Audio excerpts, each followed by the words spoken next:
Oi oi oi, jumpa lagi di Kapten Anime. Akhirnya, sosok sang legenda, Joy Boy, diperlihatkan. Menurut informasi yang kita dapat pada akhir chapter yang lalu, bahwa untuk minggu ini, manga One Piece chapter 1041 tidak rilis dan akan rilis kembali pada minggu depan. Setelah diumumkannya berita kekalahan Big Mom karena digengbang sampai lemas oleh Kid dan Law di chapter yang lalu, maka akan ada banyak kejadian menarik lagi yang akan dimunculkan pada One Piece chapter 1041 kali ini. Kemudian, melihat dari fakta-fakta yang diungkap hingga chapter 1040 kemarin, maka pada chapter kali ini, siluet dari sosok legenda Joy Boy akhirnya akan diperlihatkan.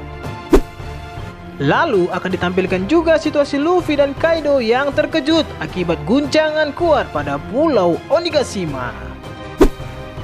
Nah, maka dari itu, seperti biasa, semuanya duduk yang rapi, pegang ucok masing-masing biar enggak meronta-ronta, karena Abang Kapten akan mengentrit-entritkan bocoran dan juga prediksi untuk manga One Piece chapter 1041 yang akan rilis pada minggu mendatang. Pada awal bab di chapter ini akan dimulai dengan memperlihatkan sosok Junisa yang sebelumnya telah disinggung oleh si Momo no Mesum. Di sini kita melihat kalau Momo sedang berbicara kepada Yamato. Momo pun terlihat memberikan beberapa informasi penting lainnya kepada Yamato yang tentunya belum pernah diketahuinya. Sepertinya Momo sedang memberitahu Yamato tentang apa yang sedang dia bicarakan dengan Junisa. Apa tujuan dia datang kemari, dan seperti apa hubungannya dengan Joy Boy di masa lalu.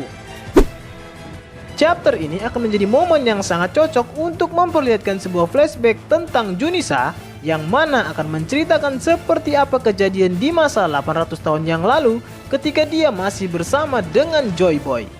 Dan juga masa dimana ketika Junisa melakukan sebuah dosa besar yang membuatnya mendapatkan hukuman yang sangat berat itu. Hukuman yang diterima Junisa itu pastinya memiliki hubungan dengan Joy Boy. Namun, dosa besar seperti apakah yang telah dilakukan oleh Junisa sehingga dia menerima hukuman yang sangat berat seperti itu? Ada sebuah asumsi bahwa dosa yang dilakukan Junisa itu ada hubungannya dengan negeri Wano, atau lebih tepatnya pada tengkorak besar pada Pulau Onigashima. Rumornya kalau tengkorak raksasa yang ada di Pulau Onigashima itu dulunya adalah sahabat dari Junisa. Karena sebuah provokasi yang dibuat oleh Im Sama, kemudian membuat Junisa dan sahabatnya itu bertengkar. Dan tanpa sengaja, Junisa pun sampai membunuhnya. Lalu Joy Boy yang mendengar kabar tersebut pun menjadi marah besar kepada Junisa.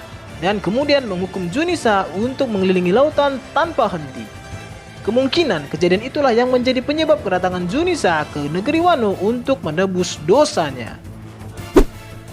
Dalam flashback tersebut akan ada sedikit penggambaran mengenai seperti apa sosok dari sang legenda Joy Boy. Meskipun tidak diperlihatkan secara jelas, setidaknya siluet dari Joy Boy akan diperlihatkan layaknya penggambaran sosok orang-orang hebat sebelumnya. Kemudian, cerita tentang Jeng Toki yang berasal dari masa kekosongan pun sepertinya juga akan dikaitkan dengan kilas balik Joy Boy ini. Karena Toki pasti memiliki tujuan khusus sehingga dia melompat ke masa depan dengan tujuan pergi ke negeri Wano. Sudah pasti kalau negeri Wano juga menyimpan sebuah misteri dan memiliki hubungan dengan masa kejayaan Joy Boy. Selanjutnya akan ada sebuah penjelasan tentang Kazenbo yang terlihat telah membelah dirinya. Kazenbo membentuk tubuh baru yang lebih kecil lalu melepaskan dirinya dari tubuh utamanya sambil memanggil-manggil nama Orochi. Masih belum diketahui apa alasan Kazenbo membelah dirinya sendiri. Namun sepertinya Kazenbo mini itu akan mendatangi tuannya si Orochi.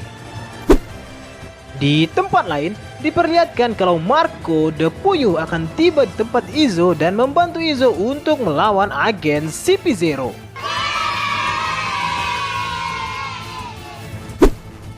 Dengan adanya bantuan dari si Puyuh ini, keadaan akan menjadi seimbang atau bahkan bisa jadi Marco dan Izo akan mampu mengalahkan agen CP0 tersebut. Kemudian, cerita masuk ke bagian akhir chapter, di mana akan menampilkan kembali pertarungan antara Luffy melawan Kaido. pertarungan mereka berdua sudah tidak diperlihatkan lagi pada beberapa chapter terakhir. Dan chapter kali ini sangatlah cocok untuk menampilkan kembali situasi pertarungan mereka berdua. Namun bukanlah sebuah adegan pertarungan yang akan diperlihatkan pada chapter ini, melainkan sebuah percakapan yang membahas tentang guncangan dan ledakan yang saat ini sedang terjadi di Onigashima. Guncangan yang disebabkan oleh serangan awakening milik Trafalgar Law itu pun efeknya bisa sampai dirasakan oleh Luffy dan Kaido, walaupun mereka sedang berada di atap Onigashima. Namun kelihatannya Luffy dan Kaido masih belum tahu kalau Big Mom telah dikalahkan oleh Kid dan Law.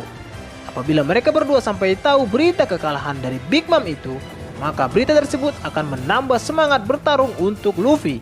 Namun berbeda untuk Kaido. Berita tersebut mungkin akan membuat Kaido semakin marah, atau bisa jadi Kaido malah akan mengejek Big Mom dengan mengatakan kalau Big Mom adalah seorang nenek lampir yang lemah. Percakapan mereka berdua ini akan menjadi pembuka untuk babak akhir dari pertarungan antara Luffy dan Kaido.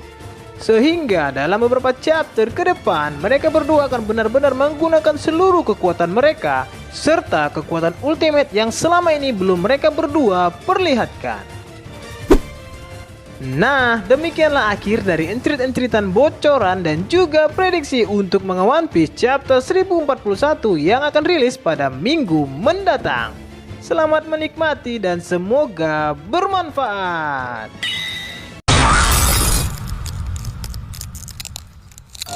Oke, cukup sekian dulu ya nakama. Tetap stay terus di channel ini agar kalian tidak ketinggalan informasi paling update tentang One Piece yang akan Abang Kapten bagikan untuk kalian semua. Dan pastinya jangan lupa like, comment, and subscribe. Bye.